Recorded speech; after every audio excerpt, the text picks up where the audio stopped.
모니올라 시청자 여러분 안녕하세요. 최근 그 전기차에 대한 그 성장세 그리고 그에 대한 관심이 전 세계적으로 뜨거운데요. 그 전기차의 핵심 부품인 배터리 그 부분에 대해서 저희가 오늘 전문가를 모시고 상세히 한번 얘기를 나눠보겠습니다. 김현수 하나투자증권 선임연구원님 나오셨습니다.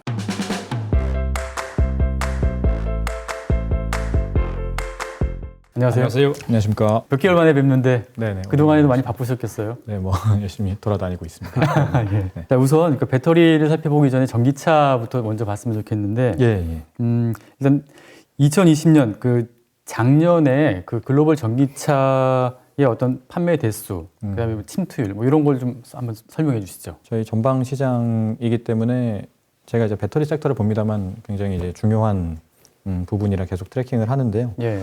일단 작년에 연간 전기차가 한 320만 대 정도 팔렸습니다. 2019년이 220만 대였거든요. 예. 그러니까 한 100만 대 정도 더 팔린 거고 예. 증가율로 보면은 대략적으로 한 40% 정도 성장을 한 셈입니다. 그래서 생각보다는 굉장히 좋았고요. 예. 침투율이 그래서 글로벌리 보면은 한 4%에서 5% 사이. 그러니까 전체 자동차 판매량이 100이라고 하면 한 4-5대 정도가 이제 전기차로 팔린 셈입니다. 이제 글로벌 전기차 시장을 이제 크게 보면은 뭐 각국도 있습니다만 이제 유럽, 또 중국, 미국 이 세 덩어리로 보통 보는데 이 각각의 이제 침투율 차이가 좀 있다고 그러더라고요. 뭐 어떤 상황입니까? 차이가 굉장히 큰데요. 유럽이 작년에 어마어마하게 성장을 했어요. 그러니까 유럽이 작년에 130% 정도 성장을 했습니다. 그러니까 2배 넘게 성장을 한 거죠. 예. 작년에 연간 유럽 전기차 판매량이 100만 대를 넘어섰거든요.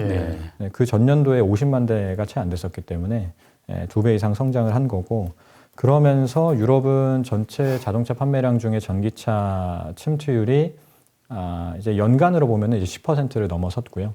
하반기에는 월별로 보면은 지금 최근 데이터를 보면 한 11월, 12월에는 거의 15%까지 올라왔습니다. 그래서 연간으로 보면 한 10% 정도. 그러니까 글로벌이 4%니까 엄청 큰 거죠. 그러네요. 근데 이제 중국은 한 5%에서 8% 정도 왔다 갔다 하고 있고요. 미국은 한 2%밖에 안 됩니다. 굉장히 낮습니다. 그러면은 침투율이 그렇다면은 그러면 그 점유율도 마찬가지로 그 정도 차이가 나나요? 점유율이라 하면 어떤? 그러니까 전기차 시장만 놓고 봤을 때의 그 글로벌 시장에서의 점유율. 그러면 마찬가지로 침투율이 유럽이 가장 좋았으면은 점유율도 그 전기차 시장만 봤을 때 유럽, 중국, 미국 순인가요? 일단 전체 자동차 시장 규모부터 먼저 보면은 중국이 연간 한 2,500만 대 정도 팔리는 지역으로 가장 크고요. 미국이랑 유럽이 둘 다 한 1,700만 대 정도씩 팔리는 비슷한 지역으로 큽니다. 그 두 개가 이제 메이저 3개 지역인데, 이제 전기차를 보면은, 말씀하신 대로예요. 유럽이 작년에 한 130만 대 정도 팔면서 제일 큰 시장으로 이제 갑자기 급부상을 한 거고요. 원래는 이제 중국이 한 100만 대 초반으로 항상 컸는데, 중국은 작년에 사실상 거의 성장이 없었어요. 한 3% 성장을 했고요. 하반기부터 급등을 하기는 했는데 상반기가 워낙 안 좋았습니다. 그래서 중국은 거의 플랫, 한 뭐 3%에서 4% 성장을 했고 미국이 딱 플랫입니다. 미국은 거의 성장이 없었습니다. 그래서 한 연간 한 30-40만 대밖에 안 되는 시장. 그래서 말씀하신 대로 유럽, 미국, 중국 순이었습니다. 유럽, 중국, 미국 순. 유럽, 중국, 미국 순. 그럼 유럽 시장이 작년에 그렇게 높아진 거는 어떤 특별한 이유가 있습니까? 다들 아시는 이 탄소 배출 규제 때문이고요. 뭐 탄소세라는 단어가 이제 굉장히 익숙해지셨을 텐데, 일단 유럽이 제일 강하게 그 규제를 하고 있습니다. 그러니까 아주 간단하게 얘기를 하면 자동차 업체들 입장에서는 유럽에서 영업을 하려면 이제 벌금을 안 맞으려면 그러니까 전기차 판매 단가를 낮춰서라도 전기차 판매 대수를 늘려야 되는 상황이거든요. 그래서 올해부터 벌금을 이제 부과받기 시작을 합니다. 작년의 성적표를 기준으로요. 작년에 전기차 많이 판 업체는 벌금 거의 안 받고요. 전기차 안 팔고 내연기관만 팔았으면 올해 엄청나게 벌금 맞아야 되거든요. 그래서 작년에 그러다 보니까 OEM들이, 그러니까 자동차 업체들이 판가를 낮춰서라도 많이 그러니까 출시를 했고, 그게 이제 수요로 연결이 된 거죠. 그래서 그게 이제 지역별 차이로 나타났습니다. 이제 상대적으로 이제 전기차 하면은 뭐 테슬라 본거지가 미국인데 미국이 이제 유럽이나 또 중국에 비해서도 심지어 낮은 이유 무슨 이유가 있나요? 방금 말씀드린 유럽 같은 형태의 탄소 배출 규제가 미국은 없어요. 그러니까 다들 아시는 것처럼 지금 이 트럼프 행정부 하에서 파리 기후 협약 탈퇴를 했었죠. 그렇죠. 그리고 취임하자마자 탈퇴했었어요. 맞습니다. 네. 그러다 보니까 OEM들 입장에서는 탄소 규제가 없는 지역에서, 그러니까 미국에서는 자동차를 팔 때 탄소 규제가 없기 때문에 그냥 내연기관차 많이 팔아도 됐던 상황이었고요. 그 와중에 또 한 가지는 연비 규제도 완화가 됐었거든요. 그러니까 그 전에는 이제 오바마 행정부 때 제시했었던 게 한 뭐 2025년까지 요 정도는 연비가 개선되게끔 해라라는 로드맵이 있었습니다. 그게 거의 한 절반 수준까지 완화가 됐었고요. 그러다 보니까 뭐 이제 GM이나 기타 자동차 OEM들은 이제 트럼프 행정부 기간 하에서는 대놓고 이제 트럼프를 지지를 했었죠. 이번 대선 때도 마찬가지였고요. 그렇죠. 그러니까 그들 입장에서 뭐 당연히 그런 거고. 그래서 그러다 보니 이제 미국은 딱히 동인이 없었어요. 공급 측면에서 전기차가 늘어날 만한 동인이 없었고, 그리고 수요 측면에서 중국 같은 경우는 보조금 많이 주거든요. 유럽도 그렇고. 근데 미국은 사실상 없습니다. 그러니까 있긴 있는데. 이제 자동차 업체가 누적 판매 대수 기준으로 2만 대를 넘어서게 되면, 그러니까 전기차를 누적으로 2만 대를 넘게 팔면 그때부터는 보조금이 없어지거든요. 그래서 그게 테슬라랑 GM이에요. 그러니까 제일 많이 파는 업체들이거든요. 그러니까 제일 좋은 전기차를 살 때 보조금이 없으니까 없는 거죠. 그래서 수요랑 공급 측면 모두 동력이 없는 지역이 미국이었고요. 그러다 보니까 지금까지는 이제 뭐 100대 팔면 전기차가 뭐 2대밖에 안 되는 시장이었습니다. 이제 글로벌 전기차 시장이 이제 어떻게 커 나갈 것인가 해가지고 뭐 2023년 되면 이제 침투율 10% 넘을 것이다. 여기까지는 되게 일치하는데 그 이후에 이제 전망을 놓고 아주 뭐 높게 보는 이런 전망 있는 반면에 뭐 그 정도는 아니고 좀 가다가 이제 지금 뭐 연 40% 가지만은 그 정도로까지는 안 가면서 조금 성장률이 꺾일 것이다. 이렇게 보면서 조금 차이들이 있는데 우리 연구원이 보실 때는 대략 어떤가요? 그 정도가? 이게 말씀하신 것처럼 좀 상이해요. 그러니까 2025년 기준으로 전기차 침투율이 대략 한 10에서 15% 정도 될 거다라는 게 지금 시장의 눈높이고요. 그러니까 지금 글로벌이 한 4%밖에 안 되니까 그것도 굉장히 가파르게 성장을 해야 됩니다. 그렇게 되려면 연평균 한 30%씩 성장을 해야 되거든요. 근데 이제 조금 이제 공격적으로 보는 시장 조사 기관들은 뭐 한 20%까지 보는 데도 있어요. 그리고 OEM들, 그러니까 결국은 이제 자동차를 파는 자동차 업체들의 목표 대수를 합산을 하는 것도 중요한데 그들의 목표치를 합산을 해보면 대략 한 10% 초반 정도가 맥시멈이라고 생각을 하거든요. 그래서 지금은 25년 기준으로. 그래서 한 25년까지는 한 10% 내외가 되지 않을까 생각을 하고 있고요. 변수는 작년에 유럽이 생각했던 것보다도 엄청나게 성장을 해서 이런 식으로 이제 그 가게 되면 생각보다 침투율이 좀 높아질 수도 있겠다는 생각은 하고요. 그리고 또 한 가지 변수는 미국인데 아까 이제 트럼프가 파리 기후 협약 탈퇴했다라고 말씀을 드렸는데 이제 바이든 행정부 들어설 때 또 1호 공약이 파리 기후 협약 복귀였죠. 그러니까 일단 그거부터 하겠다라고 했습니다. 그래서 들어가면 미국이 바로 탄소 배출 규제 들어갈 거고요. 그러면 작년에 유럽이 2배 이상 성장을 했는데 미국은 기저효과도 낮아요. 미국은 2%밖에 침투율이 안 되는 지역이잖아요. 시작하면은 기저효과도 낮은데 정책도 굉장히 강하게 들어올 거기 때문에 아마 뭐 100%씩 매달 성장이 나올 겁니다. 그러니까 2배 이상 성장을 할 거죠. 그렇게 되면 25년까지의 기울기도 지금 바이든 행정부가 일단 적어도 25년까지 가는 거니까요. 그때까지 기울기도 미국이 굉장히 이 기울기를 높여줄 가능성이 높아요. 그래서 업사이드 포텐셜이 좀 더 있다. 그러니까 10% 기준으로 조금 더 가팔라지지 않을까 생각을 하고 있습니다. 자, 그러면 이제 배터리 부분을 이제 본격적으로 좀 살펴봤으면 좋겠는데요. 일단 전 세계 배터리 업체 빅5 중에서 우리나라 업체가 이제 세 곳이 들어가 있지 않습니까? 그건 좀 이따가 보고 먼저 이제 국외 업체부터 좀 봤으면 좋겠는데 중국의 그 CATL 같은 경우에는 후발업체인데도 불구하고 굉장히 성장세가 가파르지 않습니까? 그렇죠. 일단은 중국 정부의 그 이제 도움이 좀 컸죠. 그동안에. 그러니까 19년까지는 아까 말씀드린 대로 중국 전기차 시장이 글로벌 전기차 시장의 60% 이상을 차지했었어요. 그러니까 작년에 유럽이 가파르게 성장을 하면서 이제 좀 균형이 맞아진 거고요. 그 전까지는 중국이 2018년, 19년 계속해서 연간 100만 대 팔면서 글로벌 전기차 시장에서 절반 이상을 차지했고, 그러면 당연히 이제 중국 전기차 예계 배터리를 가장 많이 공급하는 CATL이 가파르게 성장을 할 수밖에 없었던 국면이었던 거죠.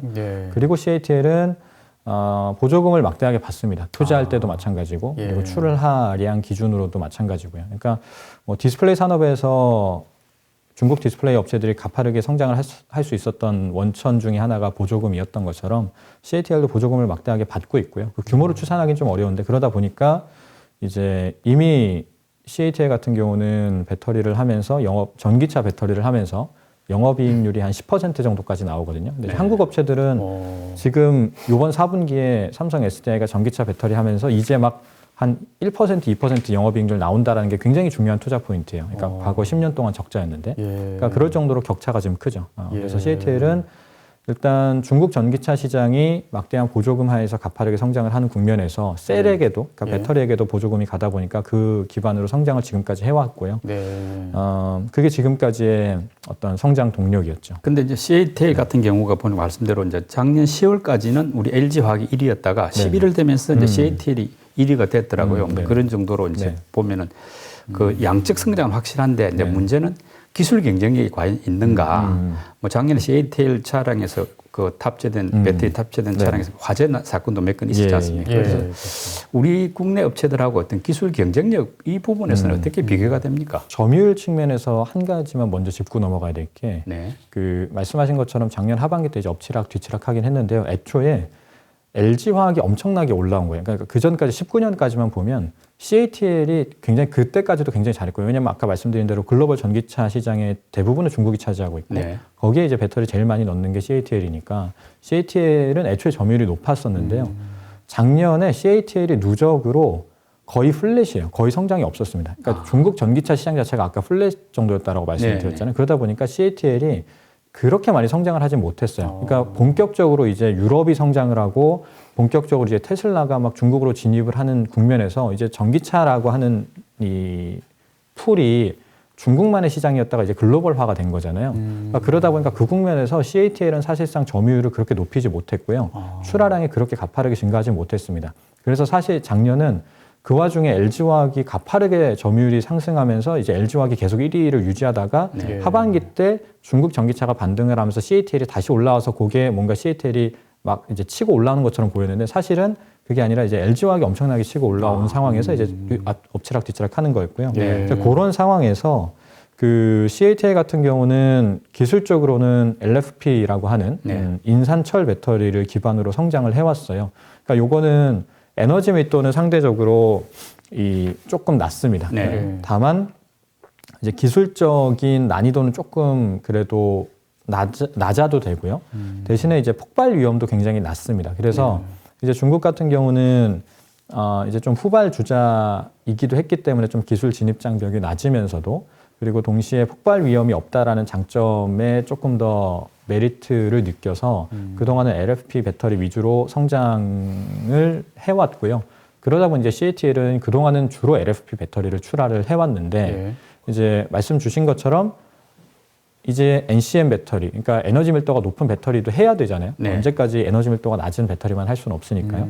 그걸 하다가 계속 화재 사고가 났어요. 그래서 작년 8월에 연달아 한 4번 정도 화재 사고가 났었고 그런 와중에 그 하도 사고가 나니까 요 에너지 밀도가 높은 하이니켈 배터리를 하지 않겠다라는 뭐 노이즈도 잠깐 돌면서 뭐 CATL 주가가 장중에 뭐 10% 폭락하기도 하고 그랬었는데 결국엔 다시 갔죠. 안 할 리가 없습니다. 당연히 해야 되고요.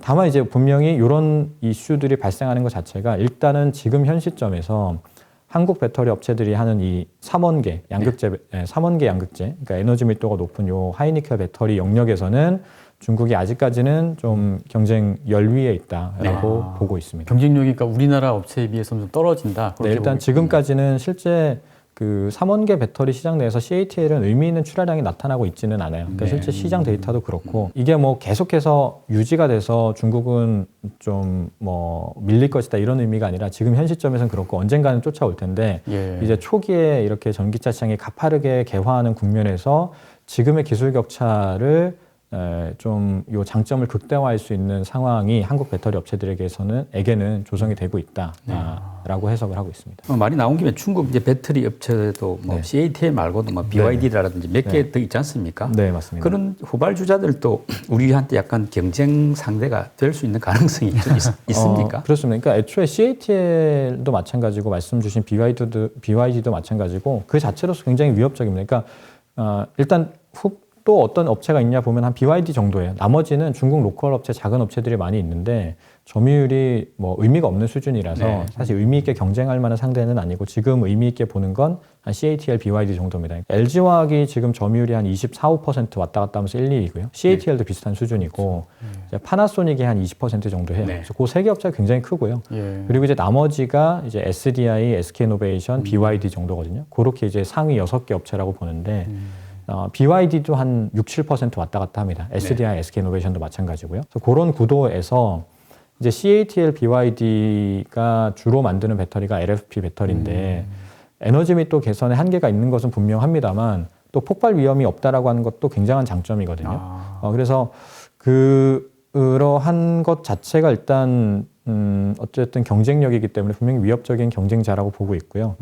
동시에 그 에너지密도가 낮은 그 단점을 보완하기 위해서 그들이 취하는 전략은 이제 LFP 배터리를 기반으로 셀을 만들고 보통 이제 셀을 만들면 모듈화한 다음에 그걸 패키징하는 단계를 거치거든요.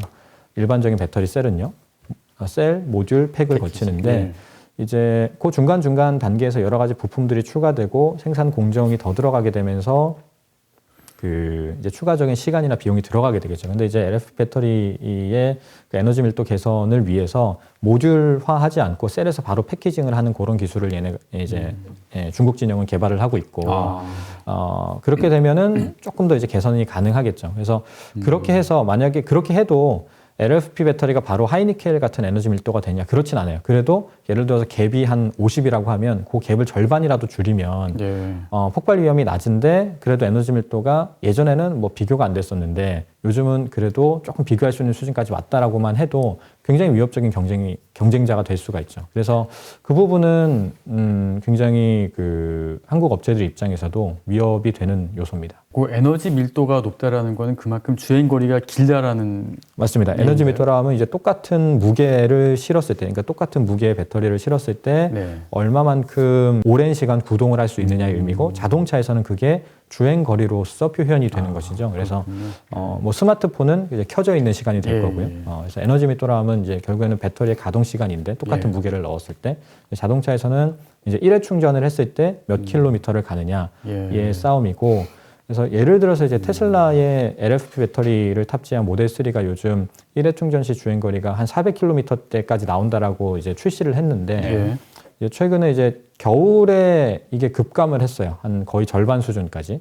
그래서 이런 한계들이 지금 나타나고 있어서 LFP의 어떤 장점이 막 그렇게 이제 부각이 되고 있지는 않습니다. 현 시점에서는. 단점이 분명히 명확한 기술인 건 맞는 것 같아요. 중국 다음에 이제 일본인데요. 사실 뭐 리튬이온 리튬 배터리 종주국이 뭐 일본이라고 할 정도인데 지금 파나소닉 같은 경우는 현재 한 3위 정도더라고요. 글로벌. 네네, 맞습니다. 지금 뭐 나름대로 절치부심할 것 같은데 현재 상황이 어떻습니까? 일단 종주국이죠. 그러니까 그리고 애초에 파나소닉은 이제 배터리 셀 회사인 산요를 인수하면서 조금 더 이제 성장을 했었던 거고, 그리고 산요와 파나소닉보다도 먼저 이 리튬이온 전지를 상용화했던 것은 소니였고요. 그래서 소니가 1990년대 초반에 이 리튬이온 전지를 처음 상용화를 시켰고, 그 이후에 산요와 파나소닉이 같이 경쟁을 하면서 지금까지 온 건데, 그러니까 그러다 보니까 기술적으로도 제일 앞서 있습니다. 그래서 제일 전기차 많이 만드는 테슬라가 그동안은 파나소닉에게서만 배터리를 갖다 썼던 거죠. 근데 이제 그 점유율이 계속 낮아지고 있죠. 원래는 한 20% 중후반 정도였다가 지금 20%까지 낮아졌고, 올해 2020년 기준으로 배터리 출하량을 보면은 YY로 한 8% 감소했어요. 파나소닉은. 오히려 감소했네. 오히려 감소했습니다. 그러니까 테슬라는 전기차 판매 대수가 늘었는데 파나소닉 출하량이 줄어들었다라는 거는 그만큼 파나소닉 내에서 테슬라 내에서 파나소닉의 점유율이 빠졌다라는 거죠. 네, 그 빠진 부분은 이제 LG화학이 대부분 채우는 거였고요. 그래서 그러면서 지금 파나소닉은 지금 뭔가 이제 조금 밀려나는 모습들이 보이고 있어요. 실제 그렇고요. 근데 이제 그렇게 하고 있는 이유 자체가 일단 기술력이 없어서는 아니거든요. 그러니까 어떤 전기차 시장의 판도를 분석하는 그 방향이 좀 다른 것 같아요. 그러니까 쉽게 얘기하면 전기차 시장이 그렇게 빨리 오지 않을 거다라고 일단 보는 것 같고요. 그리고 리튬이온 전지 시장 하에서 특히나 지금 여전히 폭발 위험이 내재해 있는 지금의 액체 전해질 리튬이온 전지 하에서는 특히나 성장이 제한될 것이다라고 보는 것 같아요. 그래서 그 상황에서 공격적으로 투자를 했다가는 좀 위험이 커진다라고 보는 것 같고, 뭐 일본 업체들의 투자 계획은 우리가 뭐 배터리 섹터뿐만이 아니라 뭐 디스플레이나 반도체 모든 영역을 봤을 때 항상 보수적이잖아요. 네. 그러니까 배터리에서도 조금 더 조심스럽게 가는 것 같아요. 워낙 큰 투자가 필요하기 때문에. 그래서 뭐 많이들 들으셨겠지만 전고체 배터리 정도가 되어야 본인들이 봤을 때는 폭발 위험도 없고 에너지 및 또 개선도 충분히 나오기 때문에 그게 확실하게 이 연구소 단위에서 어느 정도 양산성이 확인이 될 때까지는 공격적으로 증설을 안 하겠다라는 전략 하에 움직이지 않나 생각을 하고 있습니다. 그럼 말 나온 김에 그 뭐 도요타에서 올해 그 도쿄 올림픽 때 전고체 배터리 전기차를 뭐 선보이겠다고 하는데 그게 그러면 파나소닉하고 같이 협력해서 지금 개발을 하고 있는 건가요?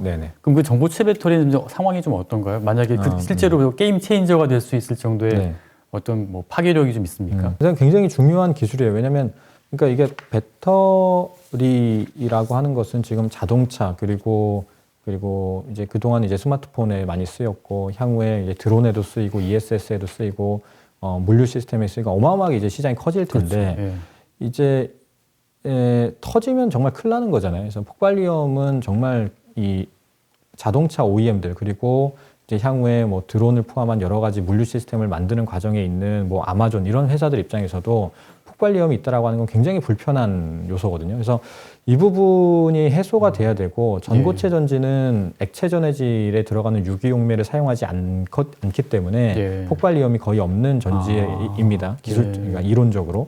그래서 그런 상황에서 또 에너지 밀도 개선도 훨씬 더 큰 폭으로 가능하니까 폭발 위험도 없고 퍼포먼스도 있기 때문에 굉장히 중요한 기술이에요. 그래서 한 뭐 20년 후를 본다라고 하면은 엄청나게 이제 바뀌어 있을 겁니다. 그게 대부분을 차지할 텐데 지금 이제 당장 기술적인 그 상황을 보면 일단 말씀 주신 것처럼 도쿄올림픽 때 도요타와 파나소닉 진영이 어느 정도 이제 양산 모델을 보여주겠다라고 했는데 대수가 실제 양산 대수는 아니에요. 그러니까 양산 대수라고 하면은 보통 예를 들어서 도요타가 연간 1000만 대를 자동차를 판매를 하는데 그래도 한 개 모델이 뭐 몇백만 대씩은 팔릴 테니까 또 100만 대 혹은 몇십만 대 정도의 제품을 만들 수 있어야 되는 건데 그런 건 아니고 한 뭐 1000대 정도 이제 선을 보이겠다 이런 거니까요.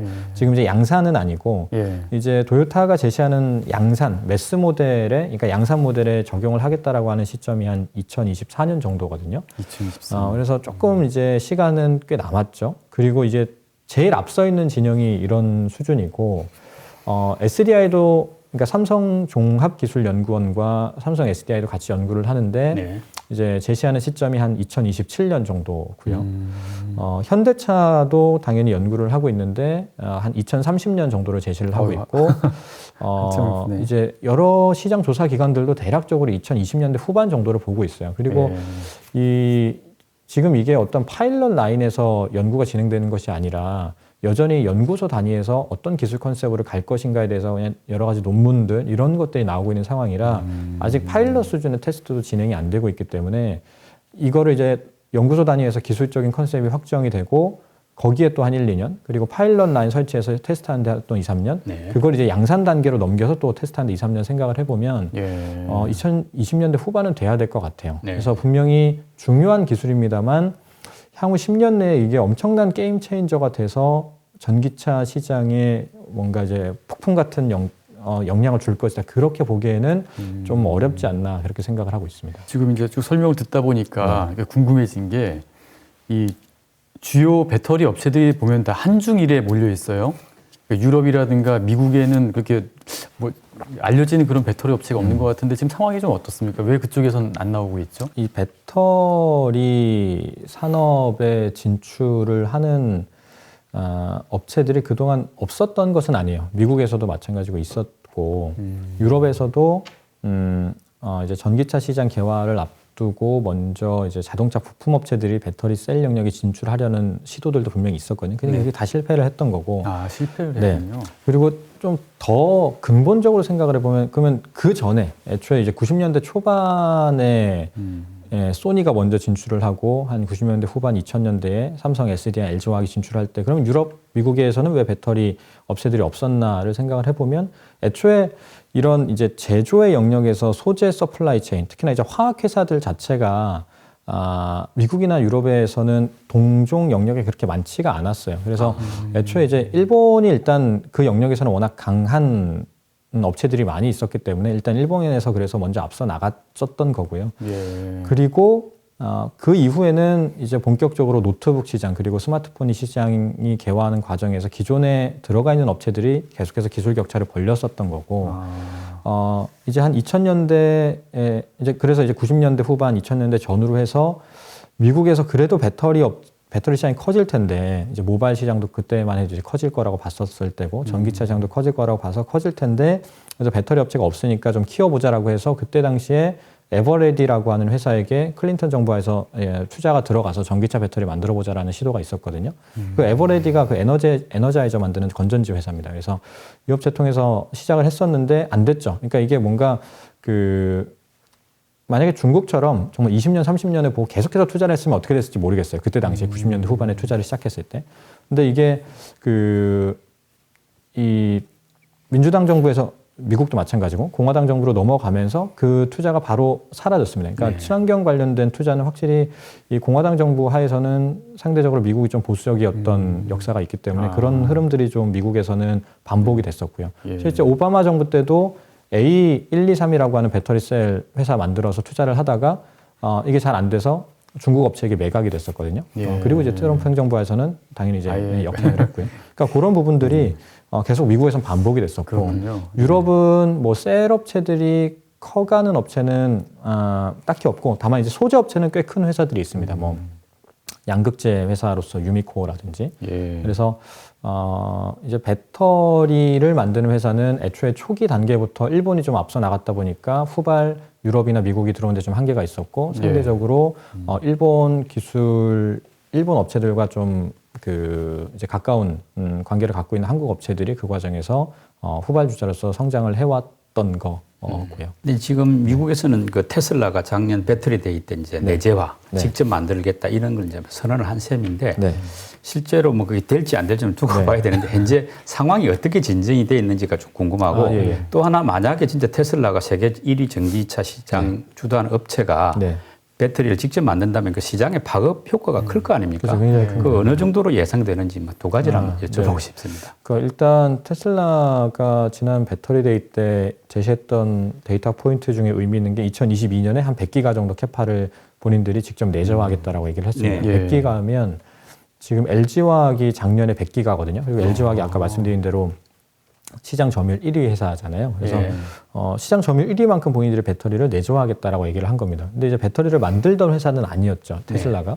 그러니까 굉장히 뭔가 드라마틱한 변화를 제시를 한 거예요. 근데 뭐 예를 들어서 그냥 모르던 회사가 얘기를 했으면은 뭐 뉴스거리도 안 됐을 텐데 이제 테슬라니까 그동안 이제 혁신을 보여줬던 테슬라니까 뭔가 이제 사람들이 엄청난 이제 기대와 그리고 한국 배터리 셀 업체들에 대한 우려를 갖게 되는 거죠.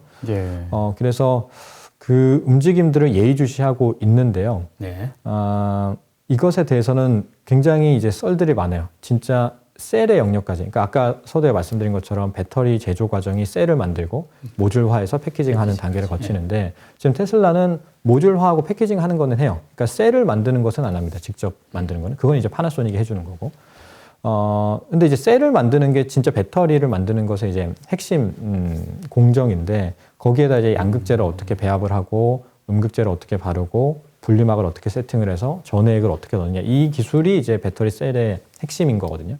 그 영역에서의 노하우는 지금 테슬라는 없죠. 이제 그 부분까지 들어오겠다라고 하는 건데 이제 그게 가능하다라고 보는 쪽이 있고요.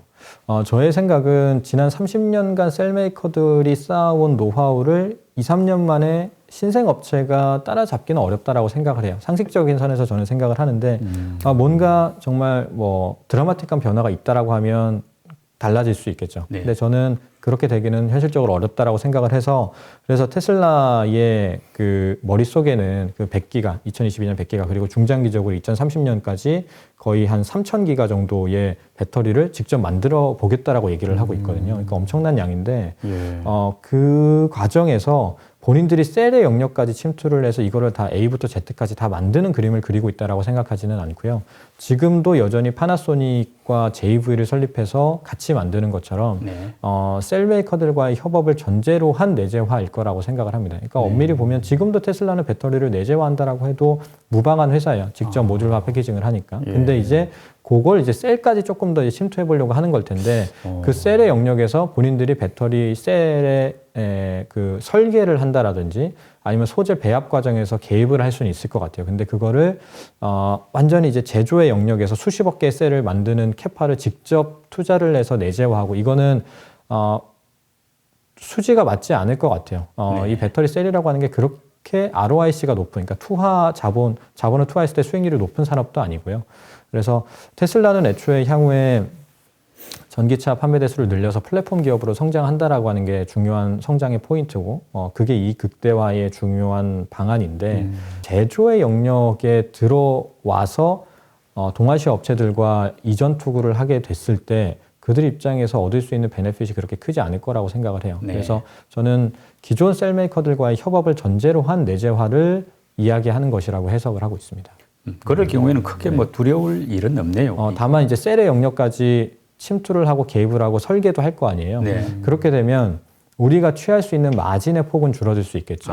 예를 들어서 우리가 뭐 A부터 Z까지 다 혼자 만들고 그들이 개입하지 못한다라고 하면은 이런 부분, 예를 들어서 뭐 A부터 Z까지 만들 때 이 부분은 사실 그렇게 마진 안 남겨도 되는데 그냥 우리가 이거 만들 때 힘드니까 이거 마진 먹을게 이렇게 얘기를 할 수가 있잖아요. 근데 테슬라가 그 부분까지 다 우리가 설계를 해서 하겠다라고 하면 그러면 생각보다 셀메이커들이 취할 수 있는 마진이 적어질 수 있겠죠. 그 부분은 향후에 이제 이익 전망에 있어서 좀 성장의 기울기를 완만하게 할 수 있는 요인이고요.